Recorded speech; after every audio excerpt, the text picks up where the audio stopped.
చదువుతున్నాను. నేను రామకృష్ణ మిషన్ స్కూల్లో చదువుతున్నాను. బాపు మహాత్మా, జాతిపిత, గాంధీ తాత, ఎన్నో బిరుదులు, ఎన్నో పేర్లు. అతనే మన మహాత్మా గాంధీ. ప్రపంచానికి ప్రీతిపాత్రుడు. మన దేశానికి స్వాతంత్రం సంపాదించినాడు. ఆంగ్లేయుల పాలన నుండి భారతదేశం విముక్తి కోసం ఎందరో భారతీయులు ప్రాణ త్యాగాలు చేశారు, యుద్ధాలు చేశారు. ఝాన్సీ లక్ష్మీబాయి ఆంగ్లేయులతో పోరాడారు. సుభాష్ చంద్రబోస్ ఆజాద్ హింద్ ఫౌజ్ స్థాపించి ఆంగ్లేయులతో యుద్ధాలు చేశారు. వీళ్ళందరూ హింసా మార్గమే అనుసరించారు. కానీ గాంధీ మహాత్ముడు అహింసా మార్గమే ఎంచుకున్నాడు. గాంధీ మహాత్ముడు బారిస్టర్ పూర్తయ్యాక దక్షిణాఫ్రికాకు వెళ్ళి అక్కడున్న భారతీయులు బానిసత్వ చట్టాలపై విముక్తి చేశాడు.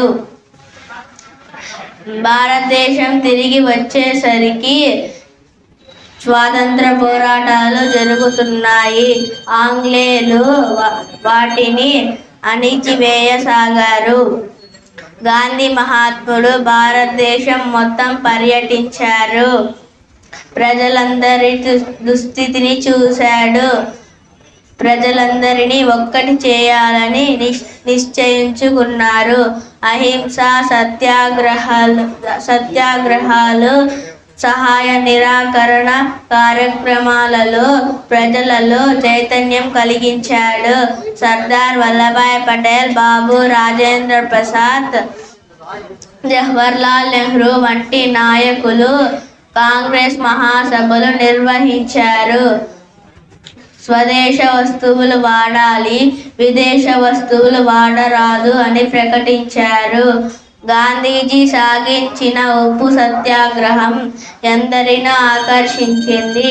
జెండా ఊంచా రహే హమారా అంటూ పిల్లలు సైతం పాటలు పాడుతూ స్వాతంత్రోద్యమంలో పాల్గొన్నారు. చివరికి 1947వ సంవత్సరంలో ఆగస్టు 15వ తేదీన ఆంగ్లేయులు మన దేశానికి స్వాతంత్రం కలిగించాడు. Thank you.